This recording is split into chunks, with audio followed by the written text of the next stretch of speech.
Jake Wightman turned Heartbreak into celebration in the most unique way possible. After missing out on a second World Championship gold by just 0.02 of a second, the British middle-distance runner embraced the moment, belting out karaoke songs into the early hours of the morning in Tokyo.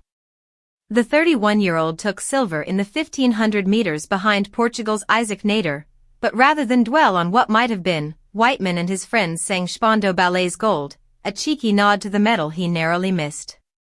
For him, the night was less about disappointment and more about vindication, proof that the bold choices he made after the devastation of missing the 2024 Olympics had been worth it.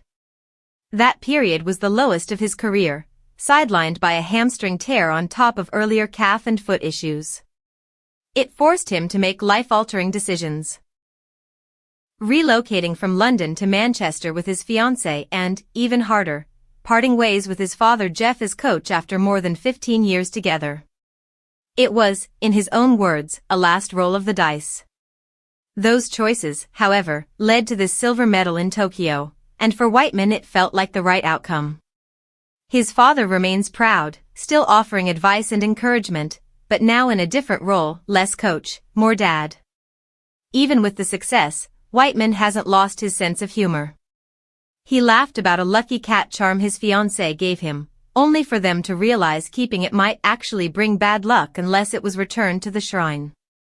That small superstition, he joked, might explain why his body finally allowed him to compete again. Looking ahead, he hopes those hard years of injury are behind him and that more medals, perhaps even another gold, await. The silver also highlighted the strength of Scottish middle-distance running, though there was disappointment too. Neil Gorley placed 10th while defending champion Josh Kerr struggled with a calf problem and limped home last.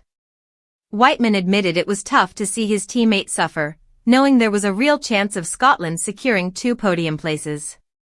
Despite the setbacks and the thin margin that separated him from another world title, Wightman's night of karaoke perfectly reflected his approach: celebrate the journey, embrace the fun, and keep moving forward. For him, silver isn't a symbol of failure, but of resilience, reinvention, and a promise that there is more to come.